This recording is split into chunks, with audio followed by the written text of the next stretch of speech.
Hello friends, સ્વાગત છે તમારું મારી ચેનલમાં. હજી સુધી જો તમે મારી ચેનલને સબસ્ક્રાઈબ ના કરી હોય તો સબસ્ક્રાઈબ કરી લેજો અને બેલ આઇકન પર બટન દબાવી લેજો, જેથી મારા નવા વિડીયોની નોટિફિકેશન તમને મળતી રહે. આજે આપણે બનાવીશું જામનગરની પ્રખ્યાત ડ્રાય કચોરી. જો આ રીતથી તમે બનાવશો તો તમારી કચોરી પણ એકદમ ક્રિસ્પી બનશે. તો ચાલો જોઈ લઈએ રેસીપી. એના માટે મેં અહીંયા લીધો છે 1 કપ જેટલો મેંદો. હવે તેમાં લઈશું મીઠું સ્વાદ અનુસાર, 2 મોટી ચમચી જેટલું ઘી લીધેલું છે. હવે આપણે ઘીને સારી રીતે લોટમાં મિક્સ કરી લેવાનું છે. ઘીનું પ્રમાણ અહીંયા મુઠ્ઠી પડતું હોવું જોઈએ. આ રીતે મુઠ્ઠી પડતો લોટ બંધાવવો જોઈએ. મેં અહીંયા અડધો કપ જેટલું પાણી લીધું છે લોટ બાંધવા માટે.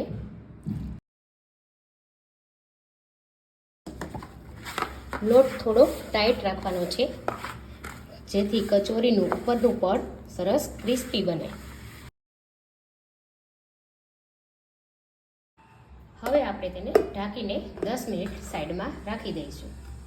લોટ બાંધવા માટે મેં અહીંયા અડધો કપ પાણી લીધું હતું, તેમાં પણ અડધું વધ્યું છે, એટલે કે ચોથા ભાગનું પાણી મારે ઉપયોગમાં આવ્યું છે. હવે મેં અહીંયા એક પેનમાં 1 મોટી ચમચી જેટલા આખા ધાણા લઈ લીધા છે. તેને આપણે 1 મિનિટ માટે શેકી લઈશું.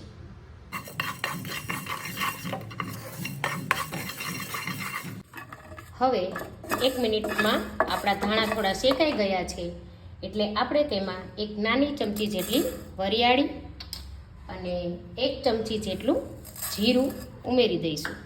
અને એને પણ આપણે 1 મિનિટ સુધી શેકી લેવાનું છે, જેથી તેની કચાશ દૂર થઈ જાય અને તેનું ફ્લેવર ખૂબ જ સરસ આવશે. હવે આ આપણું શેકાઈ ગયું છે. હવે તેમાં 2 ચમચી જેટલા તલ પણ ઉમેરી દઈશું.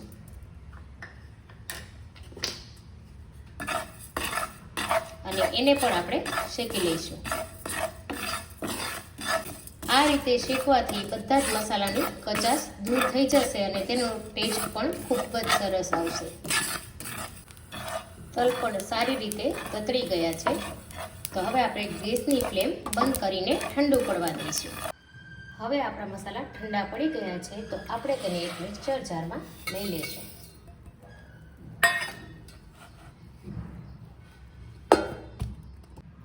હવે તેને આપણે આ રીતે પ્લસ મોડમાં લઈને ક્રશ કરી લઈશું, જેથી અધકચરું સરસ ફટાઈ જાય.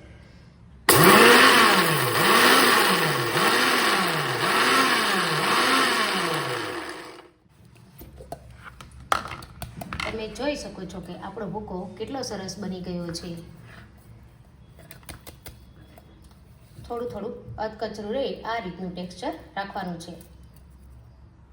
હવે મેં અહીંયા 1 કપ જેટલા મોરા ગાંઠિયા લીધા છે. તમે કોઈ પણ પ્રકારના ફાફડી કે કોઈ પણ પ્રકારના ગાંઠિયાનો યુઝ કરી શકો છો.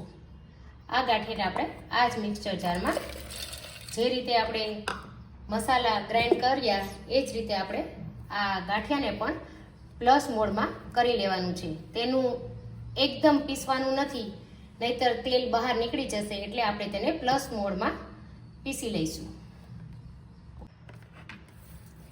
આ રીતે તમે જોઈ શકો છો કે આપણું ખૂબ જ સરસ પીસાઈ ગયું છે. હવે એક બાઉલમાં આપણે તેને કાઢી લઈશું.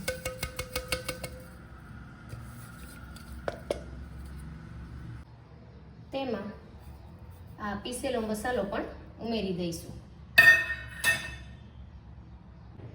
હવે તેમાં અડધી ચમચી જેટલી હળદર, 1 ચમચી જેટલો ગરમ મસાલો, અડધી ચમચી કરતાં ઓછી પણ હિંગ અને 2 મોટી લાલ ચમચી જેટલું કાશ્મીરી મરચું,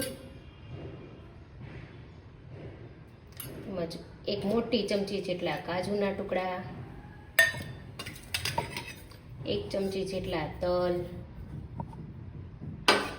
1 ચમચી જેટલી વરિયાળી, અડધી ચમચી કરતાં ઓછું મીઠું, કેમ કે ઓલરેડી ગાંઠિયામાં મીઠું હશે જ, એટલે થોડું સ્વાદ મુજબ મીઠું લઈશું. ત્યારબાદ આપણે 2 ચમચી જેટલો આંબલીનો પલ્પ લઈ લઈશું. જો આંબલીનો પલ્પ ના લેવો હોય તમારે તો અહીંયા તમે આમચૂર પાવડર પણ લઈ શકો છો, પણ આંબલીના પલ્પથી તેનું ટેક્સચર અને તેનો પલ્પથી ખૂબ જ મસ્ત લાગશે. હવે આ વસ્તુને આપણે સારી રીતે મિક્સ કરી લેવાની છે.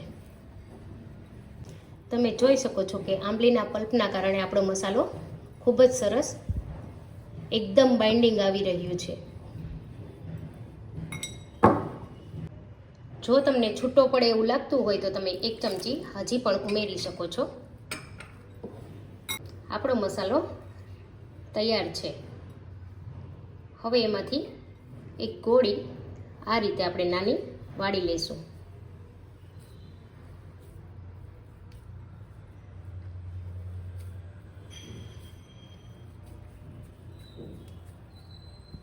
તમે જોઈ શકો છો કે કેટલું સરસ મસાલો લાગી રહ્યો છે. આ જ રીતે આપણે બધા બોલ વાળી લેશું.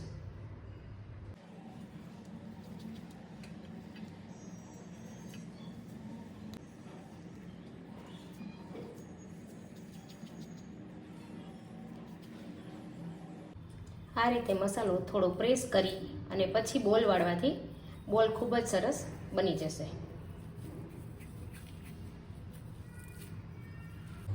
ટોટલ અહીંયા આટલી કચોરી મારે બની છે. હવે 10 મિનિટ પછી લોટ સરસ આપણો ઉણાઈ ગયો છે, તો તેલવાળો આપણે હાથ કરી તેને આપણે સારી રીતે મસળી લેવાનો છે.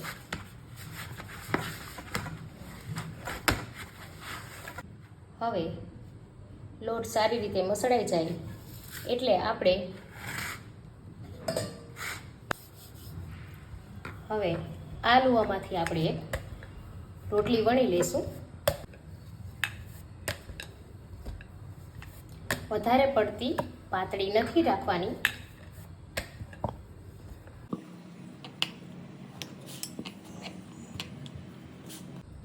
થોડી આટલી જાડી સાઈઝની, એકદમ પતલી પણ નથી ને એકદમ જાડી પણ નથી, એ સાઈઝની હવે આપણે એમાંથી ગોળ ગોળ પૂરી જેવું કાપી લઈશું. મેં આ રીતે એક ઢાંકણ લીધું છે. તમે તમારી પાસે કોઈ કટર હોય તો તેનો ઉપયોગ કરી શકો છો. એ ઢાંકણની મદદથી હું અહીંયા કટ કરી લઈશ.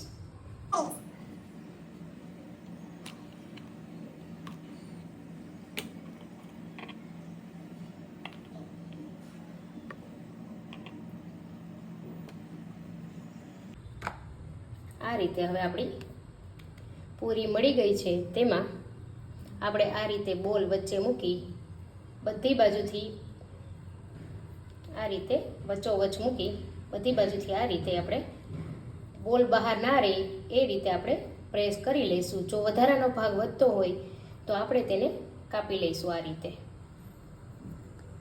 અને તેમાં એર ના રહે એ રીતે આપણે તેને પ્રેસ કરીને બોલ બનાવવાનો છે. જો એર રહી જશે તો તમારી કચોરી તૂટી જશે, એટલે આપણે તેને આ રીતે એકદમ શેપ આપી ક્રેક ના રહે તે રીતે બનાવીશું.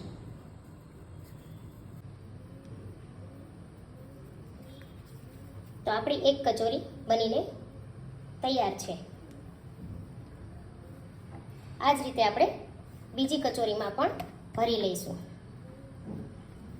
આ રીતે વચ્ચેથી બધી બાજુથી ભેગું કરી એર ના રહે એ રીતે તમારે તેને પેક કરવાની છે આ રીતે,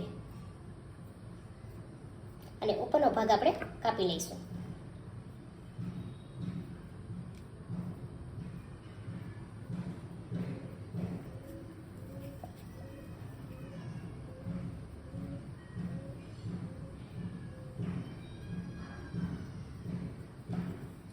આ જ રીતે આપણે બધી કચોરી તૈયાર કરી લઈશું.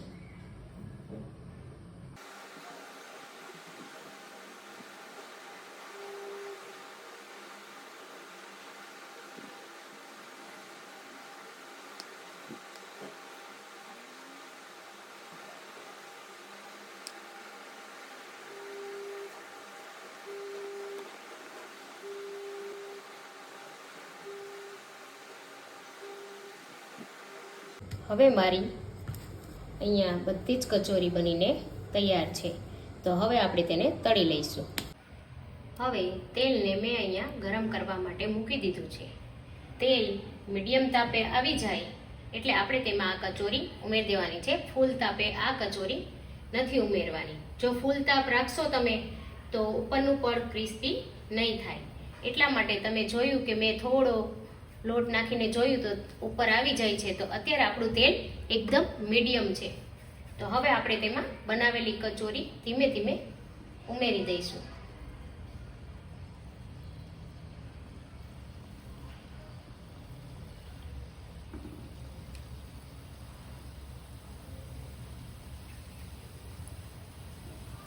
એક સાથે આપણે બધી કચોરી અત્યારે નથી ઉમેરવાની અને એકદમ ધીમા ધીમા તાપે જ આપણે આ કચોરીને થવા દેવાની છે. અને આ રીતે ધીમે ધીમે આપણે તેને ચલાવવાનું છે, જેથી તે બધી બાજુથી સરસ ગોલ્ડન ક્રિસ્પી બને.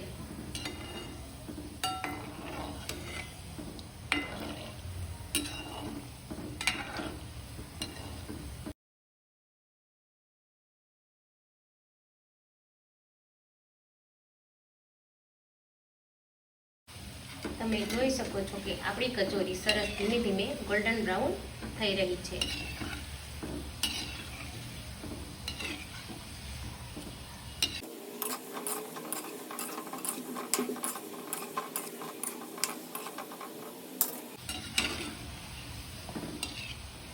હવે તમે જોઈ શકો છો કે આપણી કચોરીનો કલર કેટલો સરસ આવી રહ્યો છે.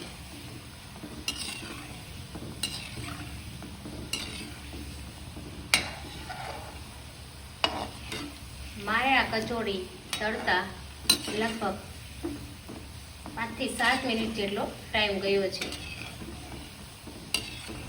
હવે આપણે કચોરી બનીને તૈયાર થઈ ગઈ છે. તમે જોઈ શકો છો કે આપણી કચોરીનો કલર કેટલો સરસ ગોલ્ડન બ્રાઉન આવ્યો છે. તો હવે આપણે તેને એક ડીશમાં કાઢી લઈશું.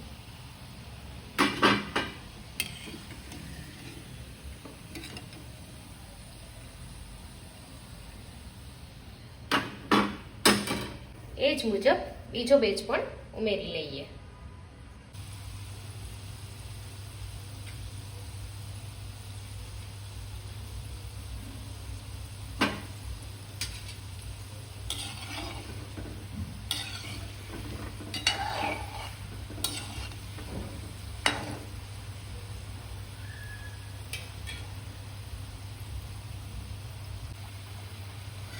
હવે બીજો બેચ પણ તળાઈને રેડી છે.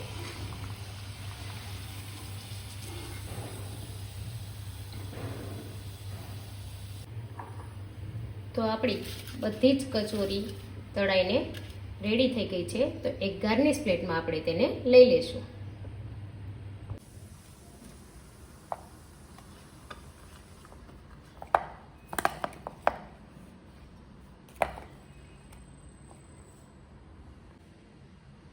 હવે હું એક કચોરી તમને તોડીને પણ બતાવું છું. તમે જોઈ શકો છો કે આપણી કચોરી કેટલી સરસ ક્રિસ્પી બની છે.